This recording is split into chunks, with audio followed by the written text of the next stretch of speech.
Laura, Oui. salut, je suis très content de te recevoir sur World Picture World Story. Merci. Laura, raconte-moi qui tu es, parce que je pense que les gens ils ont besoin de savoir qui tu es. Ton histoire est hyper intéressante et je pense que ça va être hyper cool. Alors, donc du coup, bonjour, moi c'est Laura. Du coup, je suis partie, on va dire, à un cursus scolaire lambda, classique. Ok. J'ai fait des études de vente, management, et pour me rendre compte au final que c'était pas du tout fait pour moi, j'ai préféré du coup m'orienter vers le sport, chose que je voulais faire déjà depuis un moment. Parce que j'aime beaucoup du coup ces activités-là. C'était un bien-être personnel déjà avant tout, en premier. Et je voulais, voilà, c'est ça, totalement. Et j'aimais bien ce truc-là de venir en aide aux gens et de pouvoir apporter avec le sport, du coup, ce que moi je ressentais aussi avec cette activité. D'accord. Et on discutait un petit peu off caméra, tu disais que tu avais un oncle, c'est ça qui était C'est ça. qui t'a un peu dirigé sur cette voie-là. Voilà, c'est ça. Donc j'ai mon tonton qui adore le sport depuis toujours. Salut à lui. Voilà, tonton. Et du coup, qui m'a bien dirigée du coup de ce côté-là aussi, qui m'a vraiment aiguillée surtout vers la musculation. Donc c'est ça aussi qui m'a permis de me sentir à l'aise du coup dans ce domaine, parce que c'est quand même un domaine assez particulier. C'est pas un sport qui est facile, on va pas se mentir. Voilà, faut être très assidu. Et d'avoir quelqu'un qui t'emmène vers ces points-là, c'est beaucoup plus simple que de commencer tout seul déjà. Okay. Donc moi, c'est vraiment ce fait qu'il y avait quelqu'un derrière moi qui m'a poussé, qui m'a vraiment aidé à me sentir bien dans mon activité. Et après, du coup, par la suite, j'ai eu plein d'autres personnes dans mon entourage, dont Ludovic, du coup, comme je te disais, qui est aussi coach, donc head trainer ici. Voilà, c'est ça, Ludo aussi, coucou, qui a pu du coup aussi m'accompagner, qui m'a aidé aussi pour entrer ici, et qui m'a toujours poussé, qui a toujours cru en moi, sur ce côté-là. Après, il y a aussi le fait que j'ai été très bien entourée de par ma famille, et ça, je pense que c'est très important de le rappeler, parce que l'entourage, ça joue un très grand rôle. Et après, j'ai été très bien formée aussi avec de très bons formateurs, et ça, c'est des gens qui étaient passionnés, des gens qui ont eu un énorme parcours derrière eux, et qui veulent retransmettre ce savoir. Et ça, c'est la plus belle chose, on va dire. Donc j'aimerais être cette personne-là pour d'autres personnes aussi à l'avenir. Voilà. Je reviens un petit peu en arrière, tu parlais de tes formations. Tu t'es formé sur la région marseillaise ou à l'extérieur, en Europe? Alors non. Comment s'est passée ta formation? À Marseille. Okay. J'ai passé mon BPGEP du coup à la PFA, donc à Mazargues, donc avec de très bons formateurs. Après, je rappelle quand même, c'est un diplôme qui est simple pour tout le monde, va dire, tout le monde dit que c'est à portée de main, etc. Donc ça, oui, c'est vrai. C'est seulement des connaissances et du bon sens. Après, ce qui est important, je pense, dans ce métier, c'est de vraiment être passionné, d'être à l'écoute des gens, d'avoir envie d'aider. C'est vraiment ça, en fait, qui fait la différence en tant que coach, je pense. Est-ce que tu as des objectifs en tant que coach? Est-ce que tu vises un peu plus loin que ce que tu as démarré là maintenant? Est-ce que tu as envie d'ouvrir ta salle? Est-ce que tu as une direction que tu veux prendre? J'ai plein d'idées, plein de projets. Dans l'instant T, je préfère me concentrer sur du coup là le fait de ma venue ici dans cette salle et par rapport aux personnes que je peux coacher. Ça, c'est mes objectifs premiers, on va dire pas très lointains. C'est vraiment de m'occuper d'eux et de voir que ça fonctionne, qu'ils ont des résultats, etc. Et après, à l'avenir, évidemment, j'ai plein d'autres idées, plein d'autres projets. Ça prend énormément de temps et je préfère pour l'instant être bien posée là où je suis à l'heure qu'il est. Ouais, tu as envie de faire tes marques. Voilà, c'est ça, bien commencer. Exactement. Et après, pouvoir encore plus loin.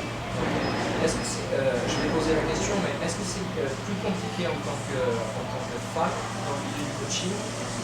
Oui, oui, forcément, parce que c'est un milieu à la base qui est pour les hommes, on va dire. Ça, c'est vu de l'extérieur.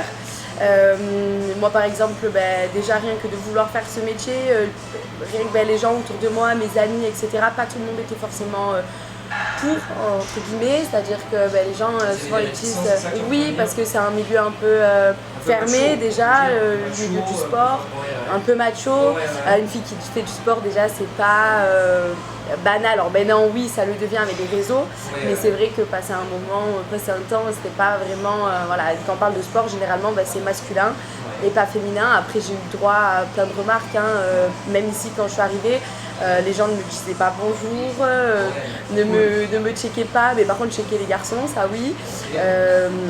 Il y a eu plein de choses comme ça, plein d'anecdotes, hein, le fait que on laisse pas les machines, on va pas me laisser la machine à moi alors qu'à mes collègues oui. Il y a plein de petits trucs, puis on n'est pas pris au sérieux.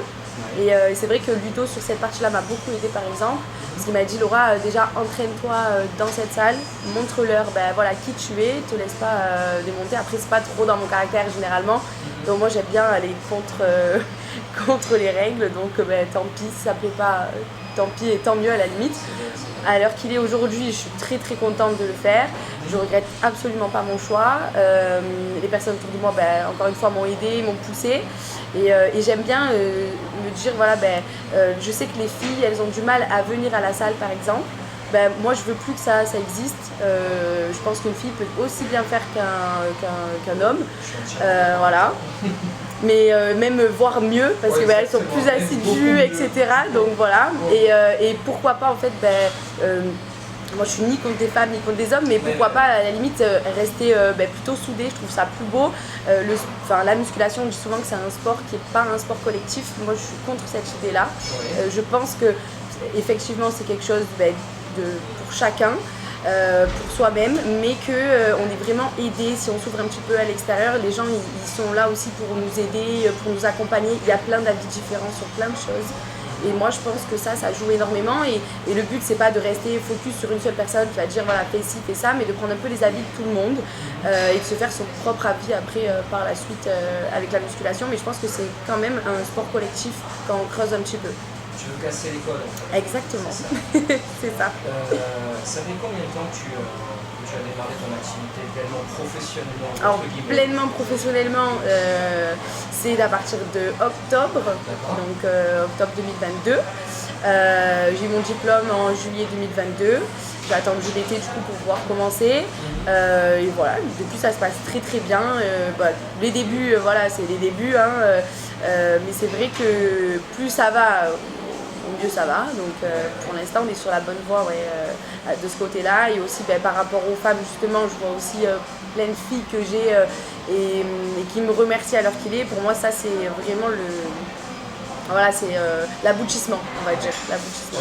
La petite parenthèse aussi, c'est que moi je sais que j'aime bien venir ici dans cette salle et je te vois travailler. Je suis quelqu'un qui observe énormément et c'est pas pour étaler ou mettre des fleurs, mais tu fais un travail remarquable. Merci beaucoup. Et ça, ça se voit et ça se ressent. Merci. Quand tu démarres ton activité en tant que coach, sur la première année, est-ce que tu es fixé, tu es obligé de rester dans une seule salle ou tu peux te partir sur d'autres salles? Comment ça se passe? Nous c'est un petit peu particulier parce qu'on travaille avec Basic Fit du coup. Donc je ne travaille pas pour Basic Fit, on travaille avec William, donc c'est une société à part. Nous on a l'exclusivité sur un seul club, donc ici au Prado. Après je sais que si demain je dois aller faire un coaching à domicile ou quoi que ce soit, ça il n'y a aucun problème avec ça, mais pas dans une autre salle. Voilà. C'est la seule contrepartie on va dire. Après généralement les personnes, le but c'est de les ramener ici à la salle et qu'ils puissent travailler avec nous directement chez Basic Fit. D'accord. Ton planning, généralement tu bosses toute la semaine, comment ça se passe au niveau du planning? Parce que je suppose que tu dois avoir un planning complètement éclectique, tu peux travailler le week-end, tu peux même pas travailler le week-end, comment ça se passe? C'est ça. Alors moi ce que j'ai voulu faire c'est vraiment d'être le plus disponible possible pour mes clients. Donc pourquoi? Parce que déjà je sais que le sport ça peut être, pour moi c'est une activité, c'est un sport que j'adore, donc forcément c'est pas une contrainte, mais pour beaucoup de monde c'est une contrainte. Donc déjà il faut trouver le temps d'y aller. Si c'est après le travail, les gens généralement ils n'ont pas envie, ils ont envie de rentrer chez eux et d'aller se reposer. Ils ont aussi une famille à s'occuper souvent, la plupart du temps, les enfants, le travail, le mari ou la femme qui l'attend à la maison, tout ça c'est une partie des choses du quotidien. Et moi je voulais prendre ça en compte aussi. Donc à l'heure qu'il est, et vu que je viens de me lancer, que pour l'instant je n'ai pas d'enfant ou quoi que ce soit, donc pour l'instant je me suis vraiment mis à 100%, donc je reste disponible pour mes clients du lundi au dimanche. Voilà, jour férié compris. Vraiment, je vais être le plus disponible possible. Et effectivement, le planning, c'est très très variable. Donc je peux commencer à 6h le matin, finir à 21h. Et des fois, entre-temps, avoir, je sais pas moi, 3-4 coachings seulement. Il y a des journées comme ça, puis il y a des journées où ça va être du matin au soir, et des journées où il n'y a rien. C'est vraiment très très aléatoire. Très très aléatoire. Et au niveau du salaire, comment ça se passe? Je ne te demanderai pas de prix, mais Ouais. est-ce que c'est assez aléatoire d'un mois à un autre? Est-ce que c'est difficile quand tu démarres ton activité? Comment ça se passe? Tu arrives à gérer tout ça? Alors, au début, forcément. Sans forcément Ouais, donner ouais. de chiffres. On va pas se cacher au début, oui c'est difficile le premier et le deuxième mois parce que on se pose plein de questions déjà. Moi ça a été un changement total dans ma vie, c'est-à-dire que je suis passée d'employé, salarié avec un salaire fixe à plus rien, soit c'est moi qui devais faire mon chiffre d'affaires personnel, donc déjà ce statut-là de salarié auto-entrepreneur c'est compliqué, donc tu te lances un peu comme ça, voilà, je sais pas, on verra, voilà. Donc après j'ai mis vraiment toutes les chances de mon côté, j'ai fait le maximum, donc j'ai travaillé le plus possible. Après le premier et le deuxième mois un peu compliqué, on se pose beaucoup de questions et en fait une fois que la machine elle est en route, après c'est parti quoi. Donc voilà.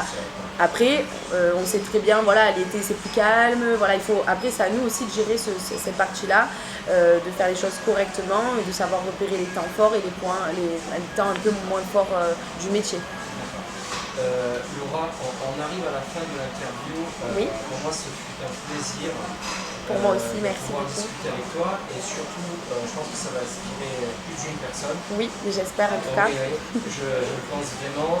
Est-ce que tu as un dernier mot de la fin qui pourrait peut-être inspirer ou donner envie à les personnes qui sont en train de regarder cette vidéo? Si vous ne voulez pas commencer parce que vous avez peur, lancez-vous. Déjà, premièrement, n'ayez pas peur. Moi, ce que vraiment je ne veux pas pour ma vie à moi, et j'encourage tout le monde à avoir ce chemin de vie, c'est d'avoir aucun regret. Il n'y a rien qui est impossible. Si vous le voulez vraiment, faites-le. Qui vous en empêche, à part vous. Super. Voilà. Écoute, merci beaucoup Laura. Merci à toi. Salut. Merci, au revoir.